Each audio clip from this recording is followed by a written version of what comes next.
du Conseil du 14 juillet 2020.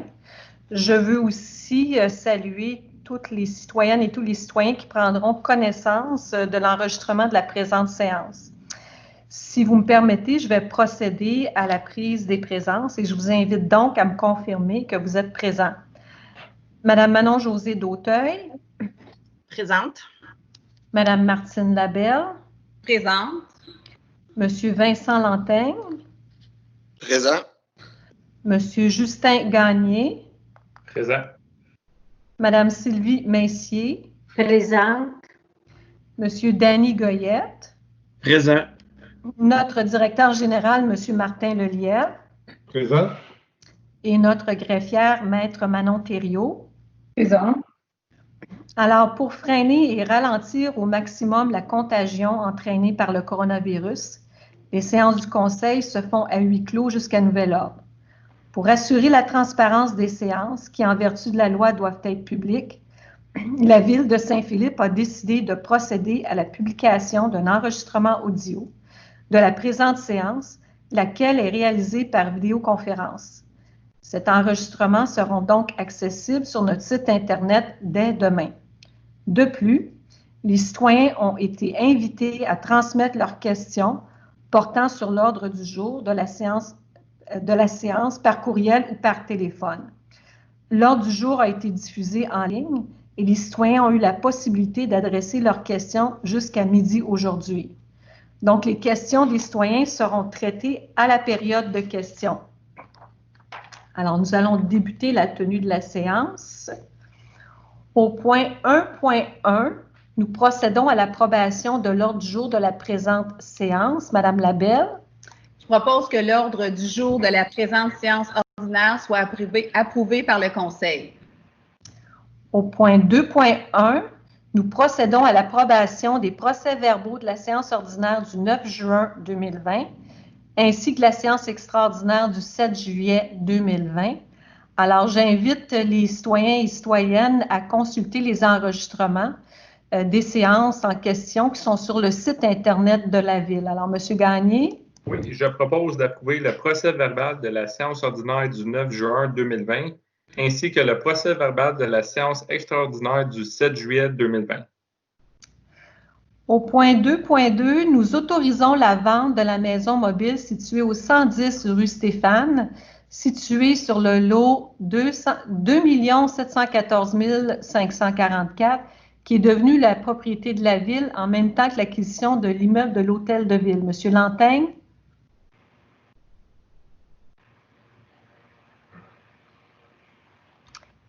Monsieur Lantaigne, êtes-vous là pour la proposition? Donc, je peux le faire. Donc, considérant l'acquisition. Bon. Allez-y, M. Lantaigne. Considérant l'acquisition par la Ville de Saint-Philippe de l'immeuble Hôtel de Ville, SI au 175-195 chemin Sanguinet, ainsi que les lots 2 714 554 et 2 714 591 et 5 116 085 du cadastre du Québec.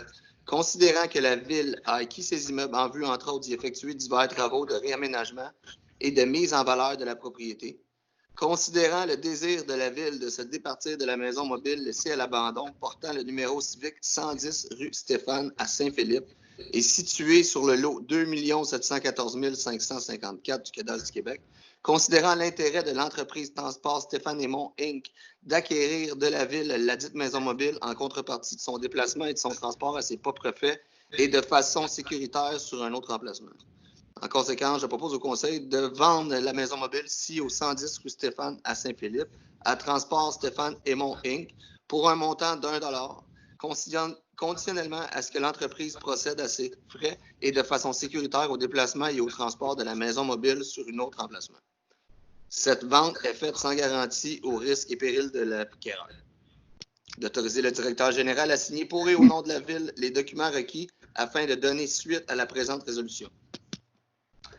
2.3, c'est une demande d'aide financière à la communauté métropolitaine de Montréal pour l'aménagement d'un parc linéaire sur la route Édouard VII entre la rue Paul Chartrand et le chemin Sanguinet. Madame Messier? Considérant que la Ville de Saint-Philippe entend procéder à l'exécution de travaux d'aménagement d'un parc linéaire sur la route Édouard VII entre la rue Paul-Chartrand et le chemin Sanguinet, et de façon connexe, acquérir les immeubles nécessaires et acquitter les honoraires professionnels se rapportant à ces acquisitions, considérant que la Communauté métropolitaine de Montréal, la CMM, met à la disposition des organismes admissibles à un programme d'aide financière pour les projets contribuant à la mise en place de la trame verte et bleue sur le territoire métropolitain, phase 2, considérant que la Ville de Saint-Philippe doit satisfaire aux exigences du programme pour bénéficier de cette aide financière. En conséquence, je propose que la Ville, que le Conseil, que la Ville de Saint-Philippe dépose à la CMM une demande de financement pour le projet de mise en valeur indiqué en préambule dans le cadre du programme d'aide financière pour les projets contribuant à la mise en place de la trame verte et bleue sur le territoire métropolitain, phase 2, que la Ville de Saint-Philippe... Attendez, j'ai un problème avec mon ordi. Il ne veut pas marcher. Attendez, là, je vais essayer autre chose. Excusez-moi. OK. Que la Ville de Saint-Philippe signifie à la CMM qu'elle s'engage à assumer sa part d'investissement au projet. Que la Ville de Saint-Philippe signifie à la CMM qu'elle s'engage à réaliser les activités de communication énoncées dans la demande de financement. Que la Ville de Saint-Philippe signifie à la CMM qu'elle s'engage à maintenir un accès permanent et public du terrain visé par le projet de mise en valeur et maintenir l'accès gratuit ou, lorsque requis, établir une tarification unique pour les citoyens du territoire de la CMM, d'autoriser le directeur général à signer pour et au nom de la Ville une convention entre la Ville de Saint-Philippe et la Communauté métropolitaine de Montréal et que M. Claude Chrétien, consultant, soit autorisé à agir à titre de chargé de projet au nom de la Ville. Au point 2.4, nous autorisons un mandat de représentation à la firme Dunton Rainville dans le dossier de la fabrique de la paroisse de la Nativité de la Sainte Vierge. Monsieur Goyette. Je propose de mandater la firme Dunton Rainville SENCRL pour représenter la Ville de Saint-Philippe dans le dossier de la Cour supérieure portant le numéro 505-17-012036-200. 2.5, nous informons le ministère des Transports du Québec de l'option choisie par la Ville dans le cadre du projet de démolition et de reconstruction du pont situé sur la montée Monette. Donc, l'option choisie comprend entre autres une fermeture complète du pont pour une période de 16 semaines avec détour, ce qui favorise une durée plus courte des travaux. Naturellement, le ministère des Transports absorbe les coûts puisque cette route leur appartient. Alors, M. Gagné. Oui, considérant le rapport d'inspection du ministre des Transports du Québec daté du 8 août 2018 concernant l'état du pont désigné P-03826, situé sur la montée Monette à Saint-Philippe, dont une copie est jointe à la présente résolution pour en faire partie intégrante, considérant que le rapport stipule qu'il est nécessaire de démolir et de reconstruire le dit pont, considérant que parmi les différentes options de réalisation des travaux et les échéanciers préliminaires proposés par la MTQ, la Ville de Saint-Philippe a opté pour la fermeture complète avec détour dont la durée est estimée à environ 16 semaines, considérant que la Ville ne souhaite formuler aucune demande de modification à la configuration des infrastructures situées à proximité, trottoirs, pistes cyclables, etc. En conséquence, je propose d'informer le ministre des Transports du Québec que dans le cadre du projet de démolition et de reconstruction du pont P-03826, situé sur la montée Monette, la Ville de Saint-Philippe choisit l'option de la fermeture complète avec détour et confirme qu'elle ne formule aucune demande de modification à la configuration proposée. Le projet concernant le pont P-03826 est plus amplement décrit au document intitulé Pont P-03826 Montée-Monette au-dessus du ruisseau Saint-André à Saint-Philippe, 154-93-114-13, préparé par la Direction générale principale de la région métropolitaine de Montréal et daté du 9 juillet 2020, dont copie est jointe à la présente résolution pour en faire partie intégrante.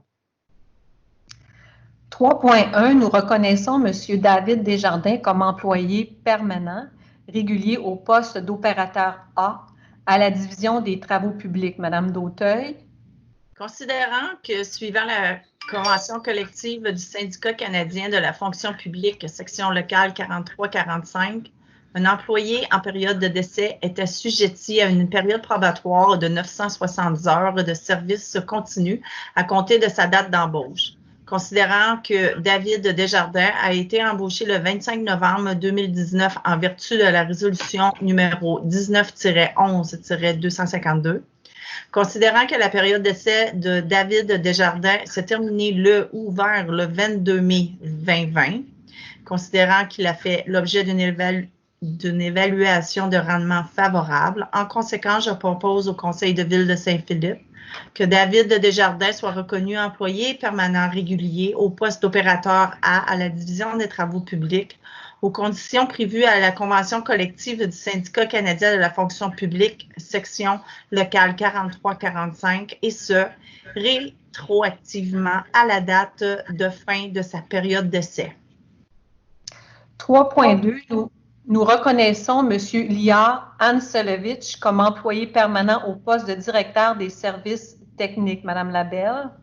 Considérant que, suivant la politique de conditions de travail et de support à la vie professionnelle des employés cadres de la Ville, tout employé cadre est assujetti à une période d'essai de 6 mois de service continu à compter de sa date d'embauche. Considérant que M. Lior Anselevich a été embauché à titre de directeur des services techniques le 10 décembre 2019 en vertu de la résolution numéro 19-12-279, considérant que M. Anselevich est entré en fonction le 20 janvier 2020, considérant que sa période d'essai se terminera le ou vers le 20 juillet 2020, considérant qu'il a fait l'objet d'une évaluation de rendement favorable.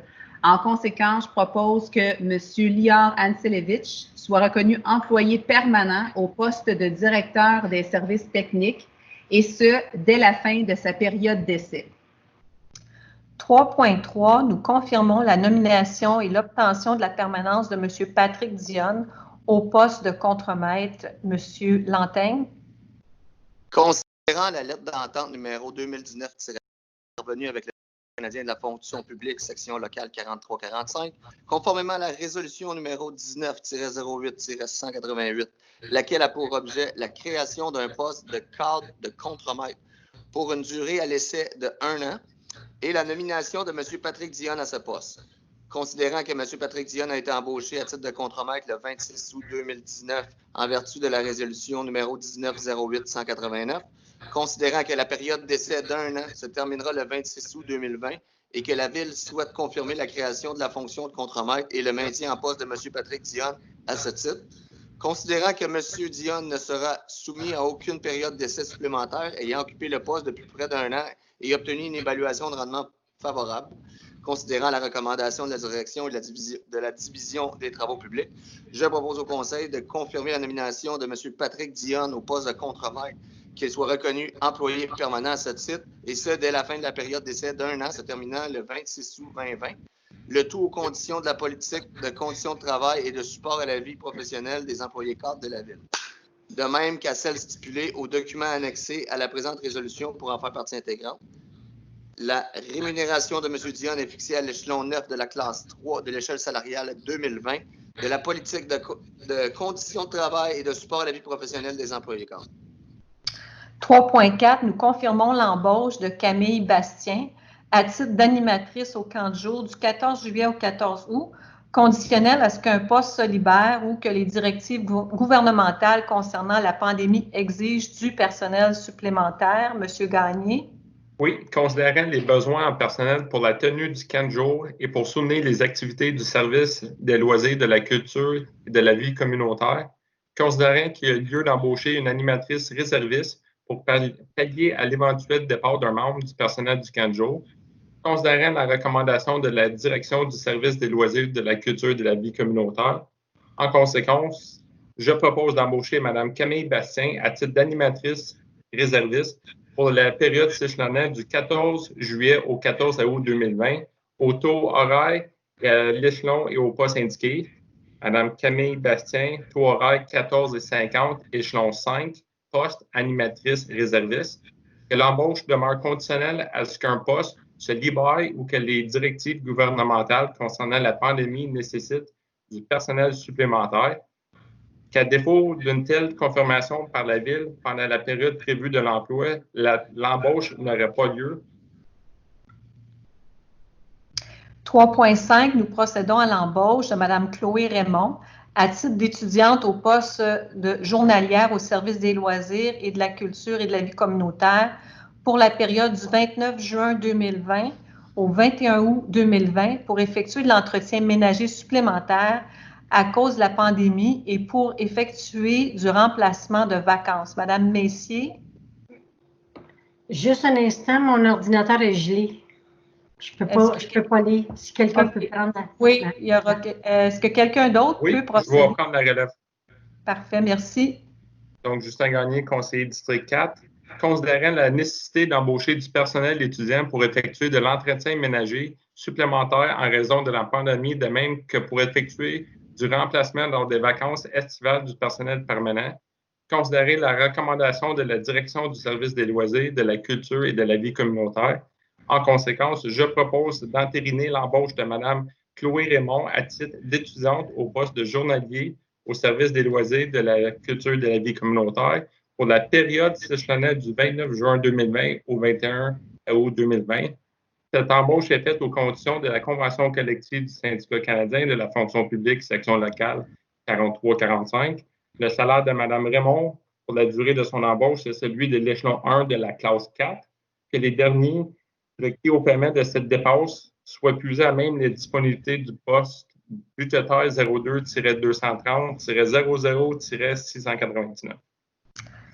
3.6, nous autorisons la signature d'une lettre d'entente avec le syndicat des pompiers et pompières du Québec, section locale Saint-Philippe, dans le but de faire des changements aux horaires pour améliorer l'offre de services aux citoyens. Madame Dauteuil. Je propose au Conseil de ville de Saint-Philippe d'autoriser la signature de la lettre d'entente numéro 8 à intervenir avec le syndicat des pompiers et pompières du Québec, section locale Saint-Philippe. Cette lettre a pour objet le réaménagement de la convention collective afin d'améliorer l'offre de services aux citoyens. D'autoriser la mairesse ou le maire suppléant et le directeur général ou la greffière à signer pour et au nom de la ville la dite lettre d'entente. Le point 3.7, nous autorisons la signature d'une lettre d'entente avec le syndicat canadien de la fonction publique concernant la classification des fonctions de certains postes. Madame la... Je propose d'autoriser la signature de la lettre d'entente numéro 2020-17 à intervenir avec le syndicat canadien de la fonction publique, section locale 43-45, concernant la classification des fonctions d'agents à l'accueil et aux finances, d'agents comptables, comptes à payer et paye, d'agents comptables, taxation et paye et de régisseurs des programmes récréatifs et culturels.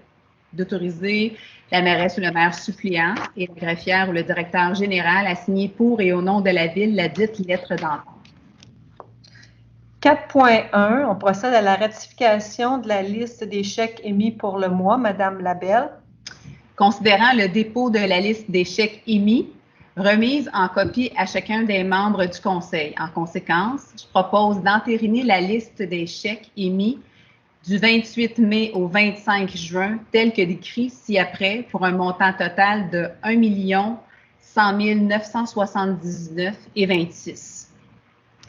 4.2, on procède à l'approbation des comptes à payer du mois. Monsieur Lantaigne.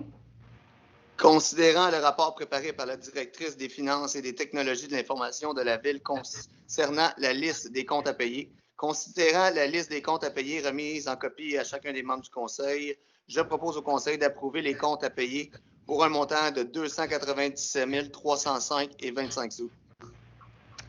4.3, nous procédons à l'octroi d'un contrat de location pour une imprimante au service des loisirs, de la culture et de la vie communautaire. Monsieur Gagné. Oui, considérant qu'il y a lieu de procéder au remplacement d'une imprimante photocopieur utilisée par le service des loisirs, de la culture et de la vie communautaire, dont le contrat de location prend fin le 30 juin 2020. En conséquence, je propose d'octroyer un contrat de location d'une imprimante et un contrat de service à Copycon Inc. au prix mensuel de 221,38, taxes incluses, pour un terme de 60 mois, soit un total de 13 282,80, taxes incluses, le tout aux conditions stipulées à leur soumission datée du 11 juin 2020. Le coût du contrat de location est de 7 703,40 et celui du contrat de service est de 5 579,40. D'autoriser la greffe ou l'assistante greffe, d'autoriser la greffière ou l'assistante greffière à signer pour et au nom de la Ville tous les documents relatifs à ce contrat, que les derniers requis au paiement de cette dépense soient puisés à même les disponibilités du poste budgétaire 02-710-00-524 pour l'année 2020 et réservé au budget pour les années 2021 à 2025. 4.4, nous proposons d'approprier un montant de 886 829 qui provient du surplus accumulé affecté à l'Aqueduc et Égouts au financement de services professionnels en ingénierie pour la préparation de plans et devis et la surveillance des travaux du lot 2 de la construction de la nouvelle station d'épuration des eaux usées. Le montant sera remboursé avec le montant reçu de la vente des terrains des étangs. Madame Messier. Considérant qu'un mandat concernant la fourniture des services professionnels en ingénierie pour la préparation des plans et devis et la surveillance des travaux du lot 2 pour la construction de la nouvelle station d'épuration des eaux usées a été octroyé le 14 avril 2020 en vertu de la résolution 20-04-028. En conséquence, je propose que le Conseil approprie une somme de 886 829 $ à partir du surplus accumulé affecté à Aqueduc et Égouts afin de pourvoir au financement de ce mandat. Le 4.5, nous adoptons le règlement 434 décrétant des dépenses en immobilisation et un emprunt de 514 900. Donc, ces dépenses étaient prévues au budget. On parle entre autres de rouleaux à asphalte, remorques, broyeurs à glace, tracteurs, camions, véhicules d'urbanisme. Et l'emprunt sera remboursé sur une période de 5 ans. Monsieur Goyette. Considérant qu'un avis de motion du présent règlement a été donné à la séance extraordinaire du 7 juillet 2020, considérant qu'un projet de règlement a également été déposé lors de cette séance, considérant que l'objet du règlement et sa portée ont été mentionnés, en conséquence, je propose d'adopter le règlement numéro 434 décrétant des dépenses en immobilisation et un emprunt de 514 900 $. 5.1, nous autorisons la signature d'une lettre d'entente avec l'Association des bibliothèques publiques du Québec concernant les conditions et modalités d'utilisation de BiblioJeux, un programme de stimulation du langage pour les enfants de 6 mois à 6 ans. Madame Dauteuil. Je propose au Conseil de ville de Saint-Philippe d'autoriser la signature d'une lettre d'entente entre la Ville et l'Association des bibliothèques publiques du Québec concernant les conditions et les modalités d'utilisation par la bibliothèque Le Vaisseau d'Or de BiblioJeux, un programme de stimulation du langage pour les enfants âgés de 6 mois à 6 ans et leurs parents, abonnés à la bibliothèque municipale. Cette lettre d'entente prend effet à la date de sa signature et se terminera le 31 décembre 2020. Elle peut être renouvelée automatiquement à la fin du terme initial pour des périodes successives de 3 ans, sauf dénonciation écrite par une par une partie 3 mois avant l'échéance du terme initial ou de chaque terme additionnel. Le coût d'adhésion à ce service est de 153,75 $, soit 72 millièmes de sous par habitant pour l'année 2020. Ce montant non taxable sera facturé au prorata des jours restants de l'année en cours. On ne les a pas abandonnés encore, Madame Daudet. Non, c'est ça, c'est ça. 5.2, nous autorisons la tenue de l'événement des 24 heures de bal des 4 chevaliers qui aura lieu entre 7h et 23h le samedi 25 juillet sur le terrain de bal du parc Gérard Laframboise. Donc, c'est un spectacle télévisé sur TVA Sport 2, sans spectateurs, qui se tiendra naturellement dans le respect des directives de la santé publique en lien avec la pandémie. Madame Labelle. Considérant la demande de M. Renaud Lefort, représentant du groupe Les 4 Chevaliers, concernant le prêt gratuit du terrain de bal Gérard Laframboise pour la tenue d'un événement 24 heures de bal qui aura lieu le 25 juillet 2020. Considérant que l'événement de 24 heures de bal organisé par les 4 Chevaliers prend en charge l'organisation de l'événement. En conséquence, je propose d'autoriser les 4 Chevaliers à utiliser pour la tenue de l'événement de 24 heures de bal le samedi 25 juillet 2020, le terrain de bal du parc Gérard Laframboise de Saint-Philippe, le tout conformément avec le respect des directives de la santé publique. 6.1, nous octroyons le contrat des travaux de remplacement de 5 ponceaux sur Laurent Saint-André à la firme Univers Paysagement au montant de 169 906,61 $. Donc, les coûts seront financés par le programme de la TEC et nous sommes en attente d'une réponse pour l'obtention d'une subvention. Monsieur Lantaigne.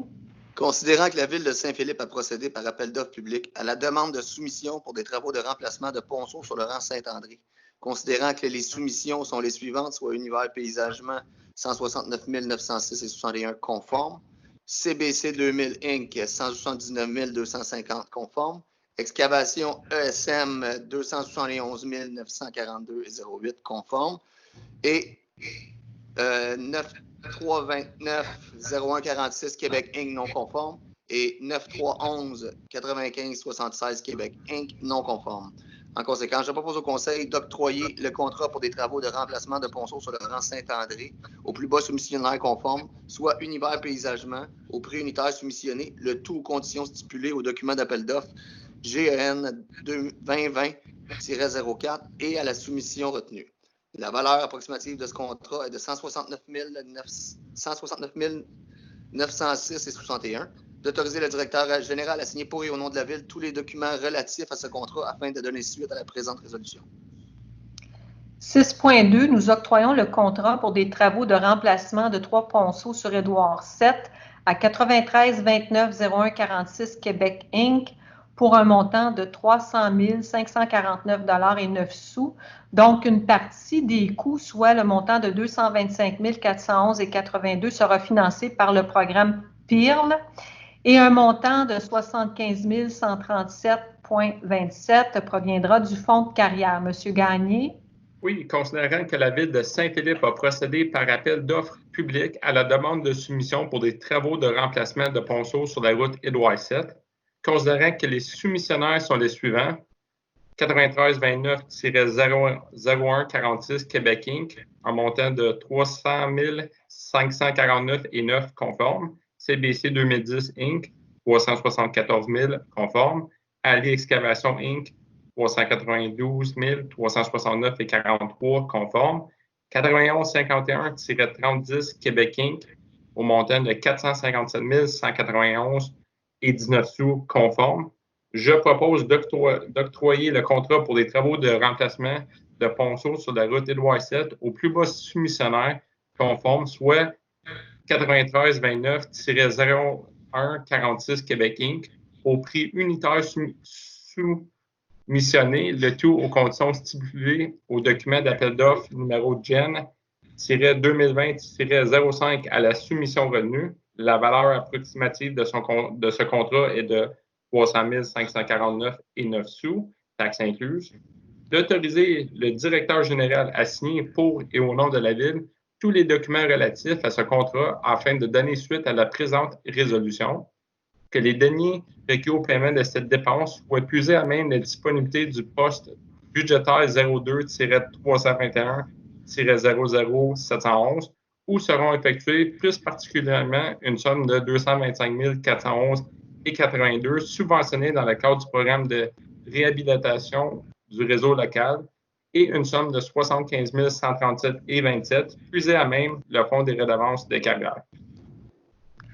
6.3, nous octroyons un mandat à GBI Expert Conseil pour la fourniture de services professionnels en ingénierie pour la préparation de plans et devis et la surveillance des travaux du lot 5 qui concerne la mise à niveau du poste de pompage Monette. Alors, c'est en lien avec le projet de la nouvelle usine des traitements des eaux usées. Donc, on doit procéder au remplacement des pompes pour augmenter la capacité.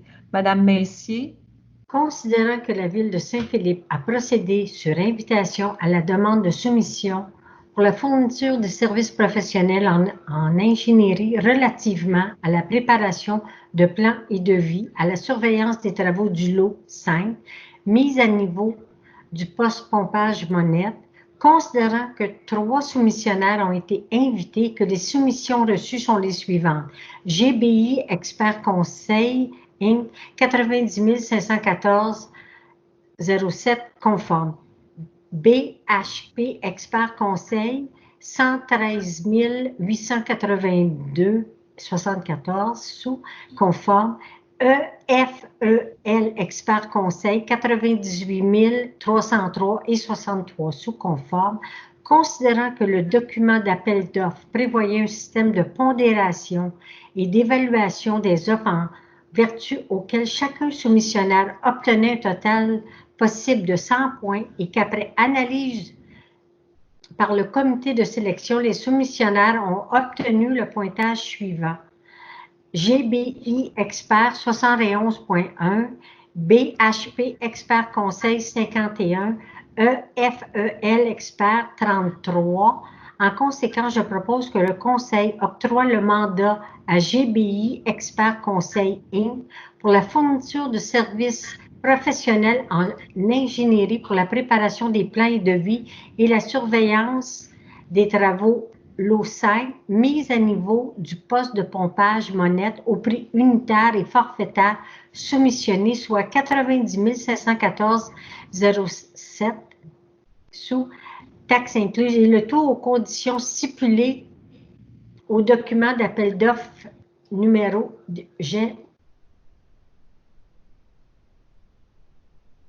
Est-ce qu'on vous a perdu, Madame Messier? Ah, c'est beau? Où est-ce que vous m'avez perdu? Non, c'est beau, c'est parce que je ne vous entendais plus, là, ça avait coupé. Okay. Parfait. Le point 6.4, nous octroyons un mandat à GBI Expert Conseil Inc. pour la fourniture de services professionnels en ingénierie pour la préparation de plans et devis et la surveillance des travaux du lot 1 pour la reconstruction du collecteur d'égouts sanitaires sous Édouard VII entre les intersections des Ormes et Croissant du Parc. Alors, M. Goyette.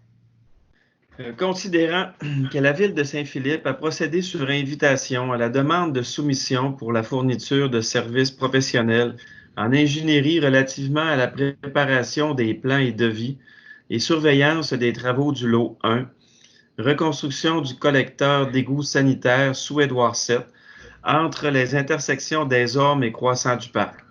Considérant que 3 soumissionnaires ont été invités et que les soumissions reçues sont les suivantes. GBI Expert Conseil Inc. 98 878,50 conforme. BHP Expert Conseil SEC 99 223,43 conforme. EFEL Expert Conseil Inc. 91 175,18 conforme. Considérant que le document d'appel d'offres prévoyait un système de pondération et d'évaluation des offres, en vertu duquel chaque soumissionnaire obtenait un total possible de 100 points, et qu'après analyse par le comité de sélection, les soumissionnaires ont obtenu le pointage et le rang suivant. GBI Expert Conseil Inc., pointage qualitatif 60.7, pointage prix 19.9, pointage total 80.2. BHP Expert Conseil SEC, pointage qualitatif 45, pointage prix 19.4, pointage total 64.4. FL Expert Conseil Inc., pointage qualitatif 37.7, pointage prix 18.9, pointage total 56.6. En conséquence, je propose d'octroyer le mandat à GBI Expert Conseil Inc. pour la fourniture d'un service professionnel en ingénierie pour la préparation de plans et devis et la surveillance des travaux, lot 1, reconstruction du collecteur d'égouts sanitaires sous Édouard VII, entre les intersections des ormes et croissants du parc, au prix unitaire et forfaitaire soumissionné, soit 98 878,50, taxes incluses. Le tout aux conditions stipulées au document d'appel d'offres numéro GEN-2020-11 et à la soumission retenue. D'autoriser le directeur général à signer pour et au nom de la Ville les documents requis afin de donner suite à la présente résolution. 6.5, nous octroyons un contrat à Nordico pour la réalisation d'une campagne de mesure de débit sur le réseau d'égouts actuel pour un montant de 28 059,65. Le but est d'obtenir les bonnes informations concernant le comportement du réseau actuel. Madame Dauteuil. Considérant que la Ville de Saint-Philippe a procédé sur invitation à la demande de soumission pour la réalisation d'une campagne de mesure de débit dans le réseau d'égouts, considérant que 3 soumissionnaires ont été invités à soumissionner, considérant que les soumissionnaires sont les suivants. Aviso Expert Conseil, 34 468,16 conforme. Enviro Service Inc., 37 148,42 sous conforme. Nordico, 28 059,65 sous conforme. En conséquence, je propose au Conseil de Ville de Saint-Philippe d'octroyer le contrat à Nordico pour la réalisation d'une campagne de mesure de débit sur le réseau d'égouts au prix unitaire et forfaitaire soumissionné, le tout aux conditions stipulées au document d'appel d'offres numéro GEN-2020-12 et à la soumission retenue.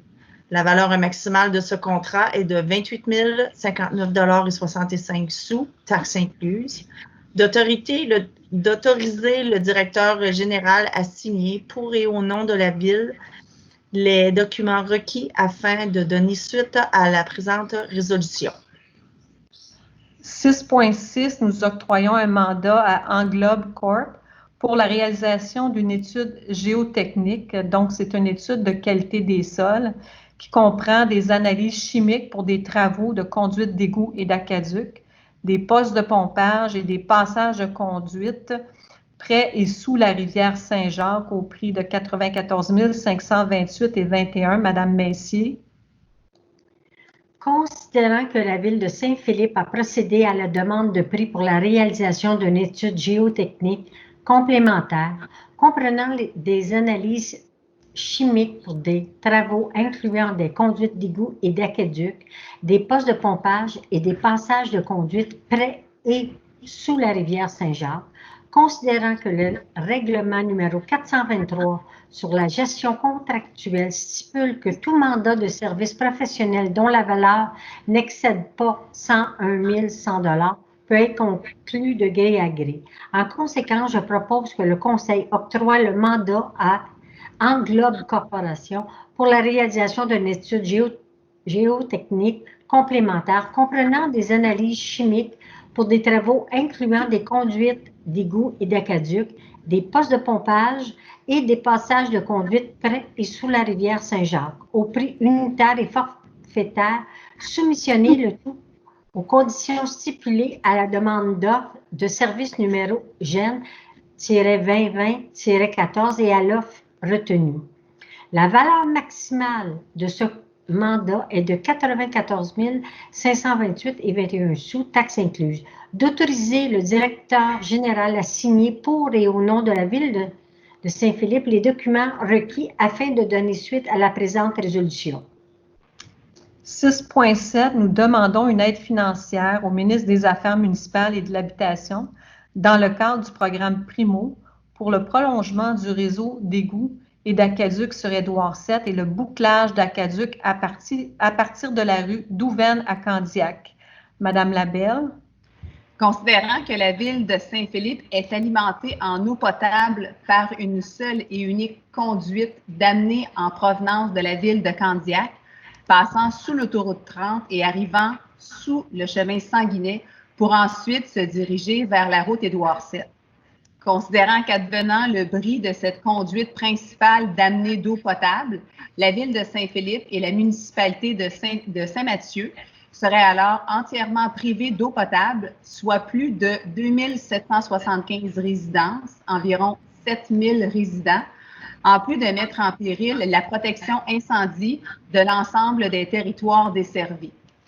Considérant que l'installation d'une deuxième conduite d'amener d'eau potable en provenance de la ville de Candiac est nécessaire afin d'assurer un service adéquat aux usagers en éliminant les éléments de vulnérabilité et en augmentant la sécurité et la flexibilité du réseau d'aqueducs, mais également afin de mettre aux normes le réseau d'aqueducs en regard des exigences de l'article 5.4.3 de la directive 001, captage et distribution de l'eau du ministère de l'Environnement et de la lutte contre les changements climatiques.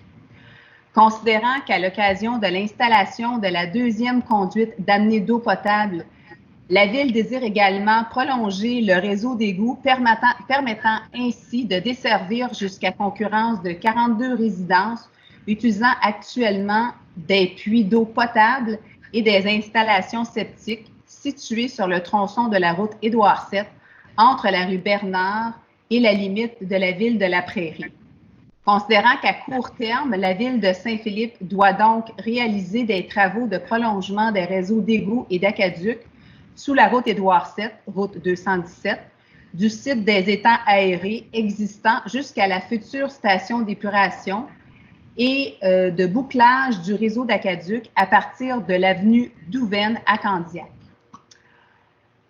Considérant que ces investissements d'importance ont notamment pour but d'améliorer les réseaux d'aqueducs et d'égouts de la ville et d'assurer leur pérennité, considérant que les travaux projetés se situent à l'intérieur du périmètre d'urbanisation en vigueur, considérant que les objectifs du programme d'infrastructure municipale d'eau visent la réalisation de travaux de construction, de réfection ou d'agrandissement d'infrastructures principales d'eau potable et d'eau usée. Considérant que les travaux projetés peuvent faire l'objet d'une aide financière en vertu du programme Primo, mis en place par le ministère des Affaires municipales et de l'Occupation du territoire, maintenant désigné comme le ministère des Affaires municipales et de l'Habitation.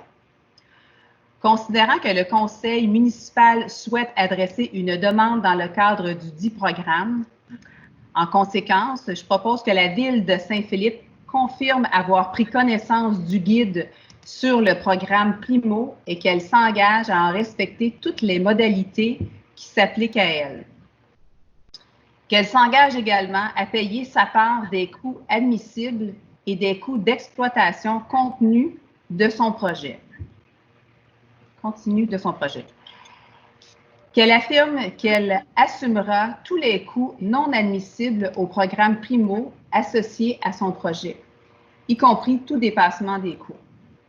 Que le conseil municipal autorise le dépôt d'une demande d'aide financière dans le cadre du programme d'infrastructure d'eau au ministère des Affaires municipales et de l'Occupation du territoire, maintenant désigné comme le ministère des Affaires municipales et de l'Habitation.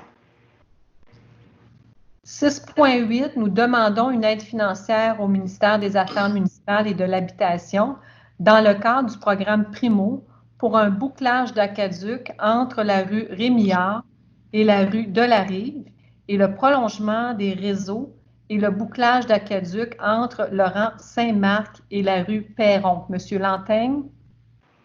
Considérant que la ville de Saint-Philippe est alimentée en eau potable par une seule et unique conduite amenée en provenance de la ville de Candiac, passant sur l'autoroute 30 et arrivant sous le chemin Sanguinet pour ensuite se diriger vers la route Édouard VII.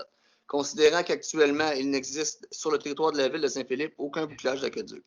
Considérant qu'advenant un bris de cette conduite principale d'amener d'eau potable, la ville de Saint-Philippe et la municipalité de Saint-Mathieu seraient alors entièrement privées d'eau potable, soit plus de 2775 résidences, environ 7000 résidents, en plus de mettre en péril la protection incendie de l'ensemble des territoires desservis. Considérant que le bouclage du réseau d'aqueduc entre la rue de la Rive et la rue Rémillard permettra d'alimenter la grande majorité des citoyens de la ville de Saint-Philippe et de la municipalité de Saint-Mathieu si un bris d'aqueduc survenait, en plus d'assurer une meilleure circulation de l'eau dans les bouts du réseau.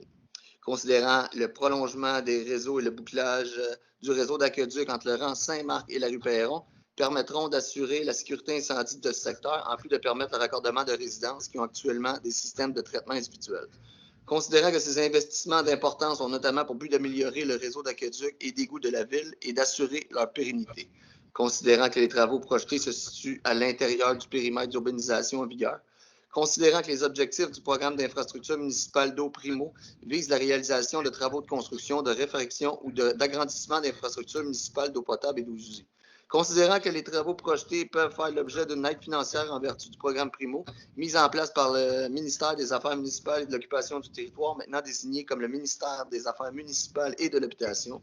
Considérant que le conseil municipal souhaite adresser une demande dans le cadre dudit projet, je propose au conseil que la ville de Saint-Philippe confirme avoir pris connaissance du guide sur le programme Primo et qu'elle s'engage à respecter toutes les modalités qui s'appliquent à elle.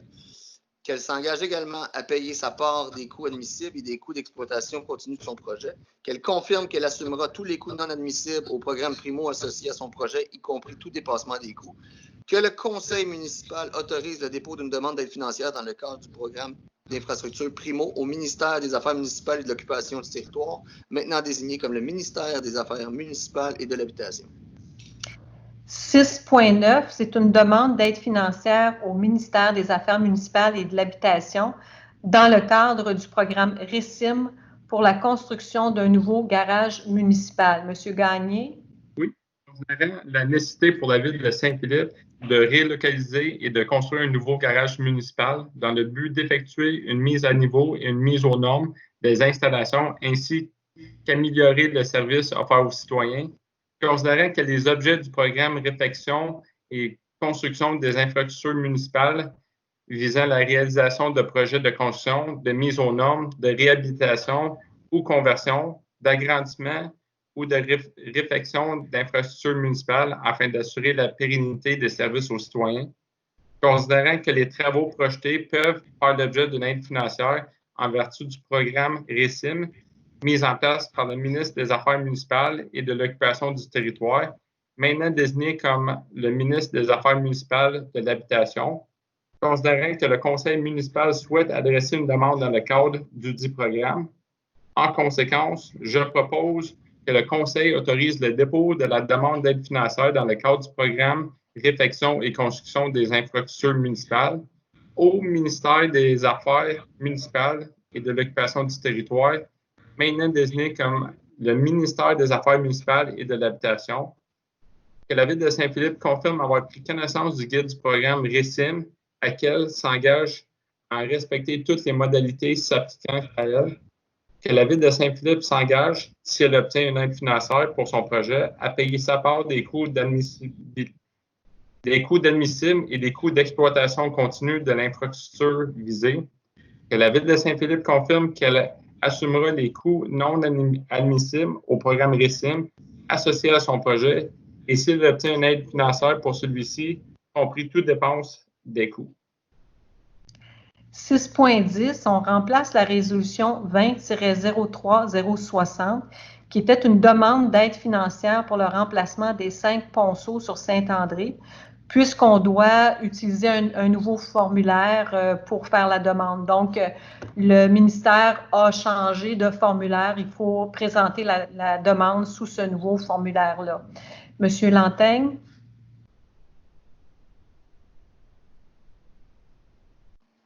Monsieur Lantaigne, êtes-vous là? Oui. Juste un instant, ça a bugué. Je suis désolé. Okay. 6.10.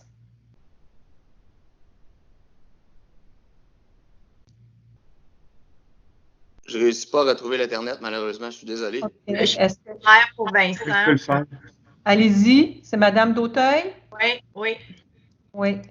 Considérant que la Ville de Saint-Philippe a pris connaissance des modalités d'application du volet d'accélération des investissements sur le réseau routier local du programme d'aide à la voirie locale, considérant que la Ville de Saint-Philippe désire présenter une demande d'aide financière au ministère des Transports pour la réalisation de travaux admissibles dans le cadre du volet L du PAV, considérant que la Ville de Saint-Philippe s'engage à obtenir le financement nécessaire à la réalisation de l'ensemble du projet, incluant la part du ministère, considérant que seuls les travaux réalisés après la date figurant sur la lettre d'annonce sont admissibles à une aide financière, considérant que la Ville de Saint-Philippe choisit d'établir la source du calcul de l'aide financière selon le bordereau de soumission de l'entrepreneur retenu suite à un appel d'offres public. En conséquence, je propose au Conseil de Ville de Saint-Philippe d'autoriser la présentation d'une demande d'aide financière pour les travaux admissibles, confirme son engagement à faire réaliser les travaux selon les modalités établies et reconnaît qu'en cas de non-respect de celle-ci, l'aide financière sera résiliée. La présente résolution abroge la résolution numéro 20-03-60. 6.11, alors c'est la même chose que la 6.10. Nous remplaçons la résolution 20-03-061 qui était une demande d'aide financière pour des travaux routiers sur 1 km de distance sur le rang Saint-Grégoire.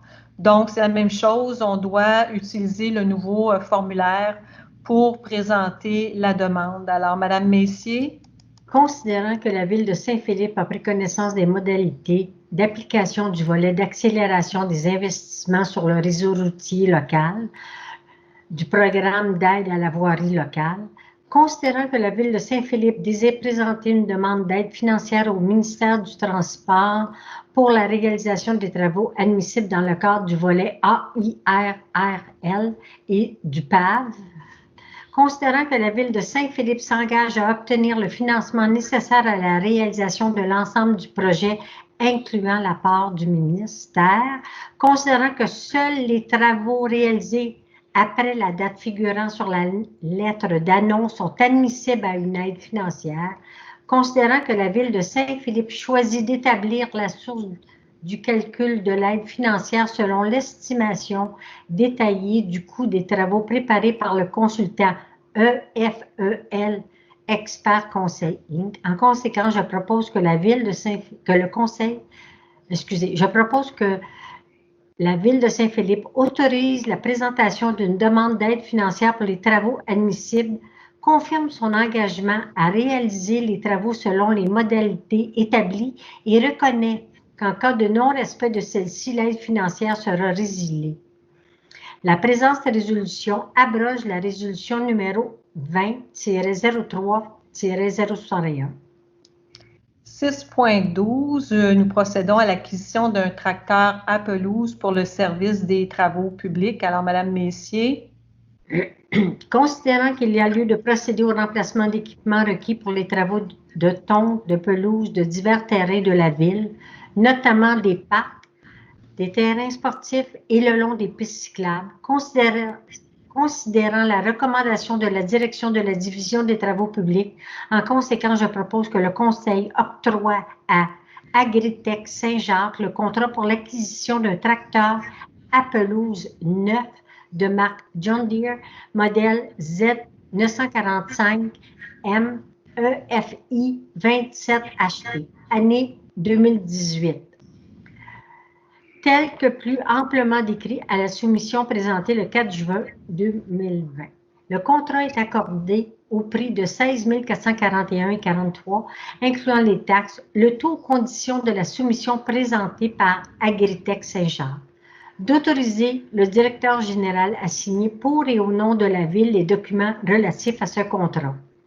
D'autoriser un emprunt pour un montant maximal de 15 015 $ au fonds de roulement aux fins d'effectuer cette dépense en immobilisation. Cette somme sera remboursée sur un terme de 5 ans à compter de 2020 et cet achat sera imputé au poste budgétaire 22-100-01-725. 8.1, c'est une demande de dérogation mineure pour le 2490 route Édouard VII. Alors, Maître Thériault, pouvez-vous nous expliquer la demande, s'il vous plaît? Oui, Madame la mairesse. Alors, la demande présentée concerne la rénovation d'un bâtiment unifamilial isolé dont le logement supplémentaire projeté comprend une entrée indépendante prévue sur l'un des murs composant la façade avant, contrevenant ici à l'article 299 du règlement de zonage numéro 401 et dont les murs qui sont projetés composant la façade avant comprennent plus de 2 portes d'entrée, ce qui contrevient à l'article 1285 du règlement de zonage numéro 401. Maître Thériault, est-ce qu'on a reçu des commentaires ou des questions des citoyens ou citoyennes? Non, aucune demande n'a été reçue concernant cette demande de dérogation mineure. Parfait. Alors, Madame Dauteuil, pouvez-vous procéder à la...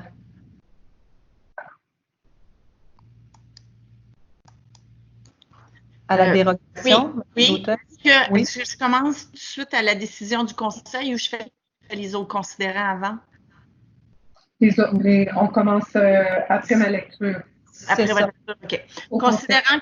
Considérant qu'en vertu de l'arrêt T2020-033 pris par le ministre de la Santé et des Services sociaux le 7 mai 2020, toute procédure autre que référendaire qui fait partie du processus décisionnel d'une municipalité et qui implique le déplacement ou le rassemblement de citoyens dont la dérogation mineure est suspendue ou remplacée.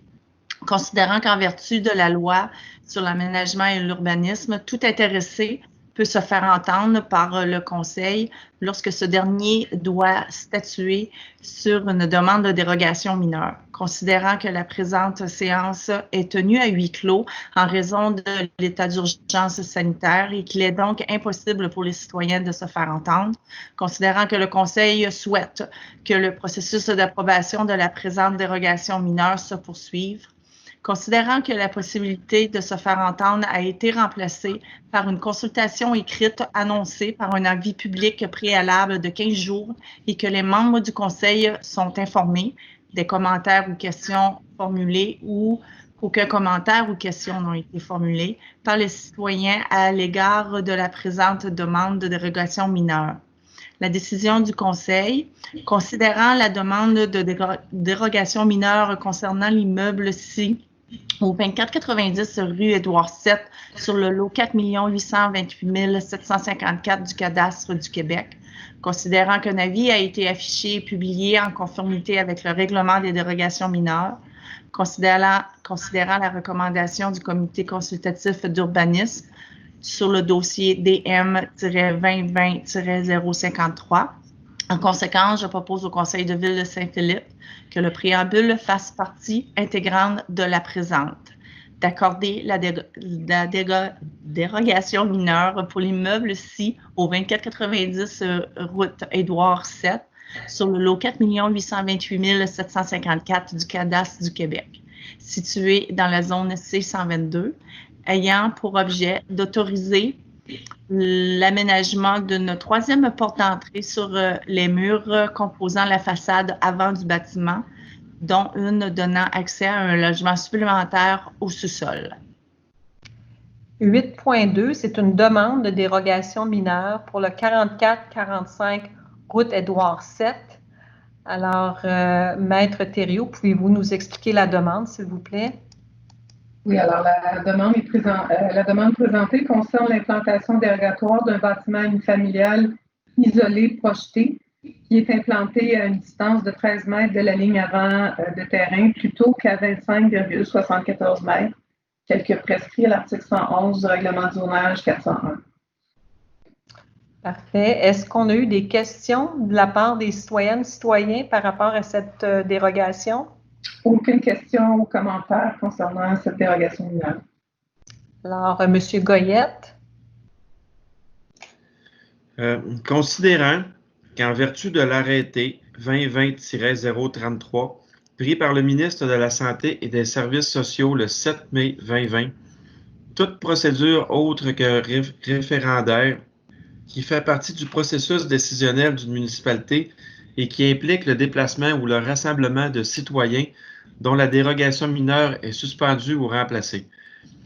Considérant qu'en vertu de la loi sur l'aménagement et l'urbanisme, tout intéressé peut se faire entendre par le Conseil lorsque ce dernier doit statuer sur une demande de dérogation mineure, considérant que la présente séance est tenue à huis clos en raison de l'état d'urgence sanitaire et qu'il est donc impossible pour les citoyens de se faire entendre. Considérant que le Conseil souhaite que le processus d'approbation de la présente dérogation mineure se poursuive. Considérant que la possibilité de se faire entendre a été remplacée par une consultation écrite annoncée par un avis préalable de 15 jours et que les membres du Conseil sont informés par les citoyens à l'égard de la présente demande de dérogation mineure. La décision du Conseil, considérant la demande de dérogation mineure concernant l'immeuble situé au 4445 route Édouard VII sur le lot 2 712 836 du cadastre du Québec, considérant qu'un avis a été affiché et publié en conformité avec le règlement sur les dérogations mineures, considérant la recommandation du Comité consultatif d'urbanisme CCU 20-06-17-15 dossier DM-2020-061. En conséquence, je propose que le préambule fasse partie intégrante de la présente, d'accorder la dérogation mineure pour l'immeuble situé au 4445 route Édouard VII sur le lot 2 712 836 du cadastre du Québec, situé dans la zone H210, ayant pour objet d'autoriser la construction d'un bâtiment unifamilial isolé implanté à une distance de 13 mètres de la ligne avant du terrain. 8.3, c'est une demande de dérogation mineure pour le 70 rue Granger. Madame la mairesse, je déclare que j'ai un intérêt particulier dans la question qui sera prise en considération puisqu'elle concerne un immeuble dont je suis propriétaire. Merci, M. Lantin. Donc, Maître Thériault, pouvez-vous nous expliquer la demande, s'il vous plaît? Oui, donc la demande présentée concerne l'implantation dérogatoire d'un bâtiment dont l'agrandissement projeté est situé à 1,63 mètres de la ligne latérale de terrain au lieu de 2 mètres, et ce, tel que prescrit à la grille des usages et des normes de la zone H105. Est-ce qu'on a reçu des questions de citoyennes et citoyens concernant cette demande? Non, aucun commentaire ou question concernant cette demande. Merci. Madame Dautheuil. Considérant qu'en vertu de l'arrêté 2020-033, pris par la ministre de la Santé et des Services sociaux le 7 mai 2020, toute procédure autre que référendaire qui fait partie du processus décisionnel de municipalité et qui implique le déplacement ou le rassemblement de citoyens, dont la dérogation mineure, est suspendue ou remplacée. Considérant qu'en vertu de la loi sur l'aménagement et l'urbanisme, tout intéressé peut se faire entendre par le Conseil lorsque ce dernier doit statuer sur une demande de dérogation mineure. Considérant que la présente séance est tenue à huis clos en raison de l'état d'urgence sanitaire et qu'il est donc impossible pour les citoyens de se faire entendre, considérant que le Conseil souhaite que le processus d'approbation de la présente dérogation mineure se poursuive, considérant que la possibilité de se faire entendre a été remplacée par une consultation écrite annoncée par un avis public préalable de 15 jours et que les membres du Conseil sont informés des commentaires ou questions formulées ou qu'aucun commentaire ou question n'ont été formulés par les citoyens à l'égard de la présente demande de dérogation mineure. La décision du Conseil. Considérant la demande de dérogation mineure concernant l'immeuble ci au 70 rue Granger sur le lot 3 315 457 du cadastre du Québec, considérant qu'un avis a été affiché et publié en conformité avec le règlement sur les dérogations mineures, considérant la recommandation du Comité consultatif d'urbanisme, dossier DM-2020-063. En conséquence, je propose au Conseil de ville de Saint-Philippe que le préambule fasse partie intégrante de la présente, d'accorder la dérogation mineure pour l'immeuble ci au 70 rue Granger sur le lot 3 315 457 du cadastre du Québec, situé dans la zone H105, ayant pour objet d'autoriser l'implantation du bâtiment à 1,63 m de la ligne latérale du terrain. 8.4, nous procédons à l'approbation des recommandations du Comité consultatif d'urbanisme. Madame Labelle. Madame la mairesse, je déclare que j'ai un intérêt particulier dans la question au niveau de l'immeuble situé au 70 Granger qui sera prise en considération puisqu'elle concerne un immeuble dont je suis propriétaire. Merci, Monsieur Lantin. Alors, je propose d'approuver les recommandations du Comité consultatif d'urbanisme pour les demandes de permis assujetties au règlement 408 relatif au plan d'implantation et d'intégration architecturale conformément au procès-verbal de la réunion du Comité consultatif d'urbanisme tenue le 17 juin 2020, selon ce qui suit. Donc, habitation multifamiliale isolée, le 2460 route Édouard VII, approuvé. Habitation multifamiliale isolée, 2470 Édouard VII, approuvé. Habitation multifamiliale isolée, 2480 route Édouard VII, approuvé. Habitation unifamiliale jumelée, 170-174 rue Stéphane, approuvé. Habitation unifamiliale isolée, 44-45 route Édouard VII, accepter la demande de permis de construction pour un bâtiment unifamilial isolé selon les informations contenues de la grille d'analyse et ce, conditionnellement à ce que ce soit retravaillé la façade latérale gauche afin que la toiture soit plus symétrique et équilibrée et afin qu'une toiture soit ajoutée au-dessus de la porte de garage, à l'image des toitures des fenêtres en saillie projetée. Les plans modifiés devront être approuvés par le service de l'urbanisme et du développement durable. Maintenant, les permis de rénovation, habitation unifamiliale isolée, 2490 route Édouard VII, approuvé. Habitation unifamiliale isolée, le 35 rue des Frênes, approuver la demande de permis de rénovation, et ça selon les informations contenues de la grille d'analyse du PIA 2020-059. Habitation unifamiliale isolée, 15 Montée Saint-Claude, approuvé. Permis d'agrandissement, habitation unifamiliale isolée, 70 Granger. Accepter la demande de permis d'agrandissement pour un bâtiment unifamilial isolé selon les informations contenues de la grille d'analyse PIA 2020-064 et ce conditionnellement à ce que soit retravaillée la composition de la façade avant par l'ajout d'une toiture au-dessus de la porte de garage et ou par l'ajout de maçonnerie jusqu'au plancher du deuxième étage. Les plans modifiés doivent faire l'objet d'une approbation par le service d'urbanisme et du développement durable.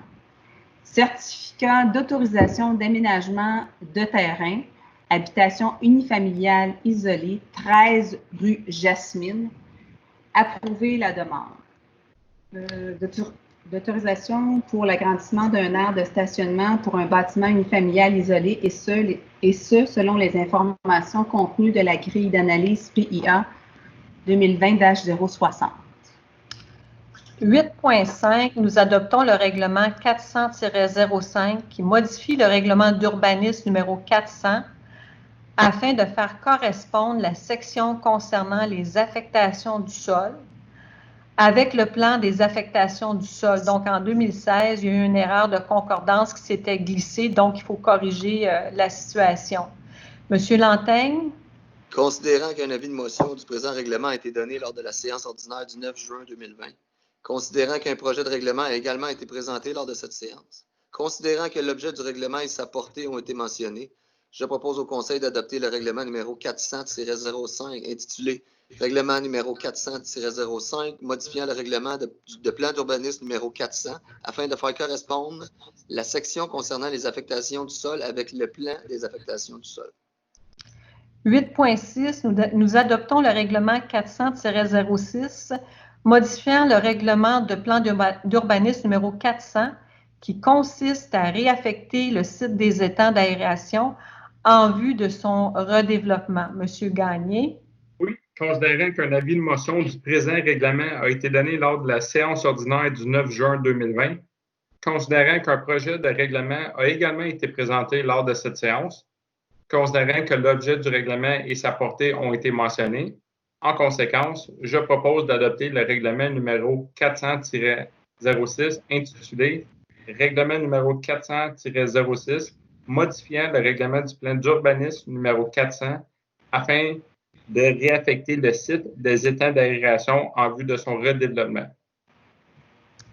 8.7, nous procédons à l'adoption du règlement 400-07 qui modifie le règlement d'urbanisme numéro 400 pour y ajouter la section sur le programme particulier d'urbanisme du secteur noyau villageois. Madame Messier. Je m'excuse, Madame la mairesse. Je déclare que j'ai un intérêt particulier dans la question qui sera prise en considération puisque je possède des intérêts pécuniaires dans certains immeubles concernés par le règlement. Merci, Madame Labelle. Madame Messier.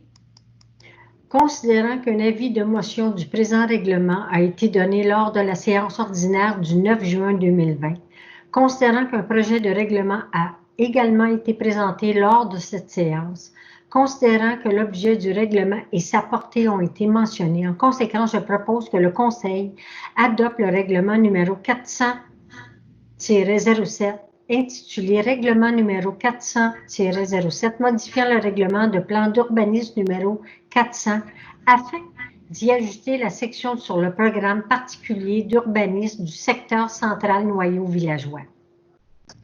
8.8, nous procédons à l'adoption du règlement 401-41 qui modifie le règlement de zonage 401 afin d'en assurer la concordance avec le programme particulier d'urbanisme du secteur central noyau villageois. Monsieur Goyette. Je m'excuse, Madame la mairesse. Madame la mairesse, je déclare que j'ai un intérêt particulier dans la question qui sera prise en considération puisque je possède des intérêts pécuniaires dans certains immeubles concernés par le règlement. Merci, Madame Labelle. Monsieur Goyette. Considérant qu'un avis de motion du présent règlement a été donné lors de la séance ordinaire du 9 juin 2020, considérant qu'un projet de règlement a également été présenté lors de cette séance, considérant que l'objet du règlement et sa portée ont été mentionnés. En conséquence, je propose d'adopter le règlement numéro 401-41 intitulé Règlement numéro 401-41 modifiant le règlement de zonage numéro 401 afin d'en assurer la concordance avec le programme particulier d'urbanisme du secteur central noyau villageois. 8.9, nous procédons à l'adoption du règlement 401-42 qui modifie le règlement de zonage numéro 401. On parle ici du secteur qu'on appelle communément le secteur des étangs aérés. Donc, afin d'autoriser spécifiquement que dans la zone P08, les usages 45-66, sentiers récréatifs de véhicules non motorisés, 45-67, sentiers récréatifs pédestres, et 93, étendue d'eau de la classe d'usage. P1, parc, terrain de jeu et espace naturel. Et de ne plus autoriser la classe d'usage P3, infrastructure et équipement.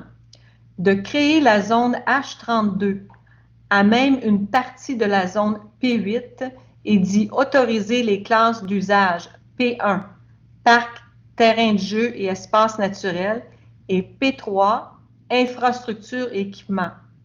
De créer la zone H33 à même une partie de la zone P8 et d'y autoriser les classes d'usage H1, unifamiliales, avec une structure isolée, jumelée et contiguë, ainsi que P1, parc, terrain de jeu et espace naturel.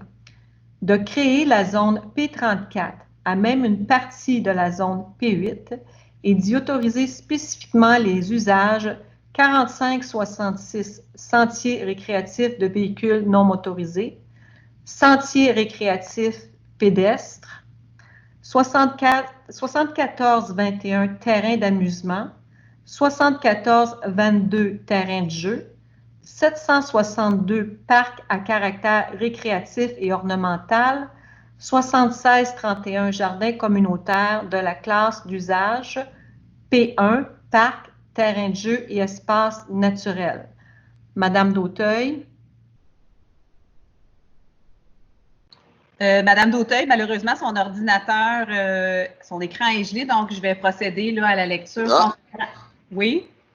Donc, considérant qu'un avis de motion du présent règlement a été donné lors de la séance ordinaire du 9 juin 2020, considérant qu'un projet de règlement a également été présenté lors de cette séance, considérant que l'objet du règlement et sa portée ont été mentionnés en conséquence, je propose d'adopter le règlement numéro 401-42 intitulé « Règlement numéro 401-42 modifiant le règlement de zonage numéro 401 afin d'autoriser spécifiquement dans la zone P-08 les usages 45-66 sentiers récréatifs de véhicules non motorisés, 45-67 sentiers récréatifs pédestres et 93 étendue d'eau de la classe d'usage P1, parc, terrain de jeu et espace naturel, et de ne plus autoriser la classe d'usage P3, infrastructure et équipement.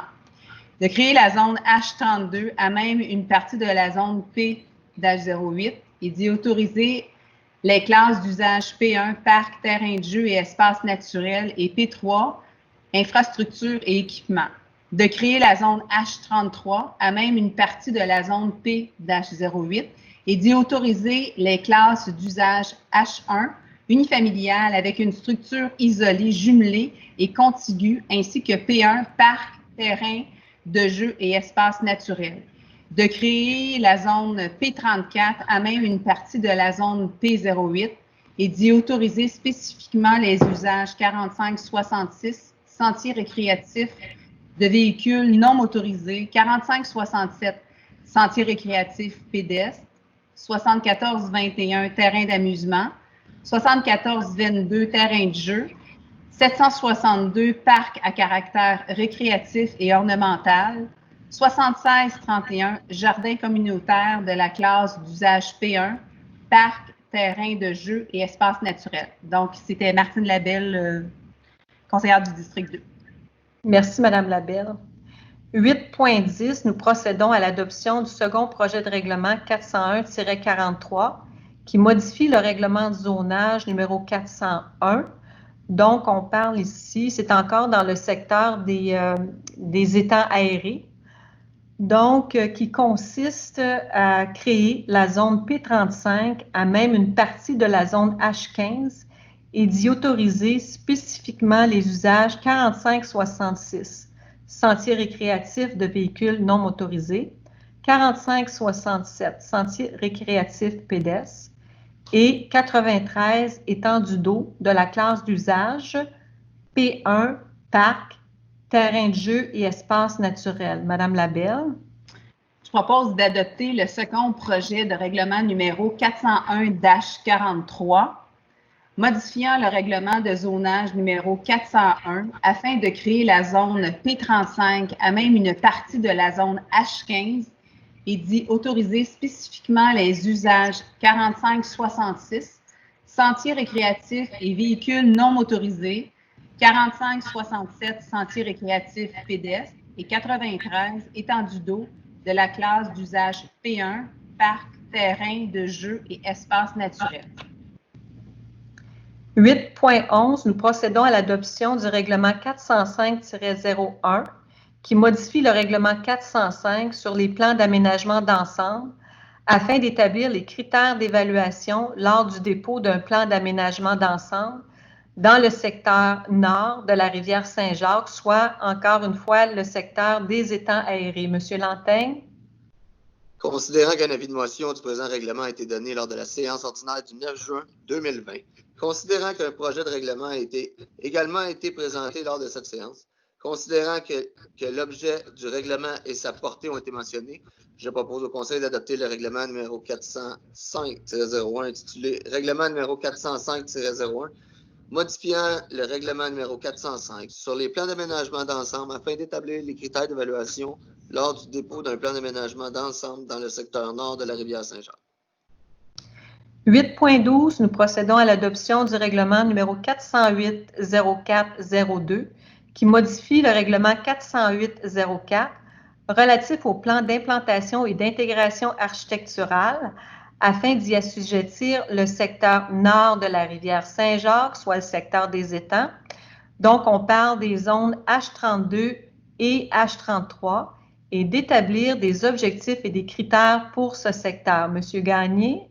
Oui, considérant qu'un avis de motion du présent règlement a été donné lors de la séance ordinaire du 9 juin 2020, considérant qu'un projet de règlement a également été présenté lors de cette séance, considérant que l'objet du règlement et sa portée ont été mentionnés, en conséquence, je propose d'adopter le règlement numéro 408-04-02 intitulé Règlement numéro 408-04-02 modifiant le règlement 408-04 relatif au plan d'implantation et d'intégration architecturale afin d'assujettir le secteur nord de la rivière Saint-Jacques, on parle de la zone H32 et H33, et d'établir des objectifs et critères pour ce secteur. 8.13, nous procédons à l'adoption du règlement 408-04-03 qui modifie le règlement 408-04 relatif au plan d'implantation et d'intégration architecturale afin d'assujettir le secteur central noyau villageois tel qu'identifié au programme particulier d'urbanisme. Madame Messier. Considérant qu'un avis de motion du présent règlement a été donné lors de la séance ordinaire du 9 juin 2020. Je m'excuse, Madame la mairesse, je m'excuse aussi, Sylvie. Donc, je déclare que j'ai un intérêt particulier dans la question qui sera prise en considération, puisque je possède des intérêts pécuniaires dans certains immeubles concernés par le règlement. Merci, Madame Labelle. Madame Messier, si vous voulez poursuivre. Considérant qu'un projet de règlement a également été présenté lors de cette séance, considérant que l'objet du règlement et sa portée ont été mentionnés. En conséquence, je propose que le Conseil adopte le règlement numéro 408-04-03 intitulé Règlement numéro 408-0403 modifiant le règlement 408-04 relatif au plan d'implantation et d'intégration architecturale afin d'assujettir le secteur central noyau villageois tel qu'indiqué au programme particulier d'urbanisme. On passe au point 9.1, Varia. On n'avait pas d'ajout à Varia. 9.2, les informations de la mairesse. Alors, j'invite toutes les citoyennes et les citoyens de Saint-Philippe à consulter notre site Internet où vous allez trouver toutes les informations concernant les activités, les différents projets. Et bien sûr, on a un site à jour qui vous donne toutes les informations concernant la COVID. Donc, vous y trouverez toutes les informations nécessaires qui pourront là, vous intéresser. Période de questions. Maître Thériault, est-ce qu'on a reçu des questions de citoyennes ou citoyens?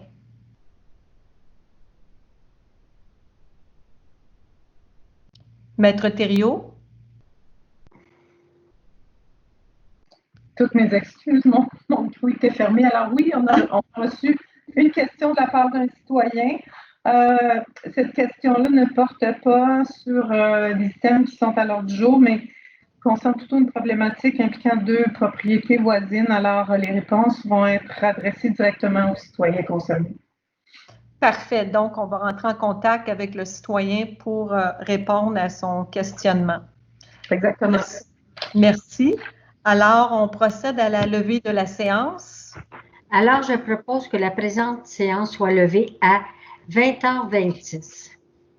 Merci. Alors, ceci met fin à notre assemblée du Conseil du 14 juillet. Bonne soirée à tous. Merci.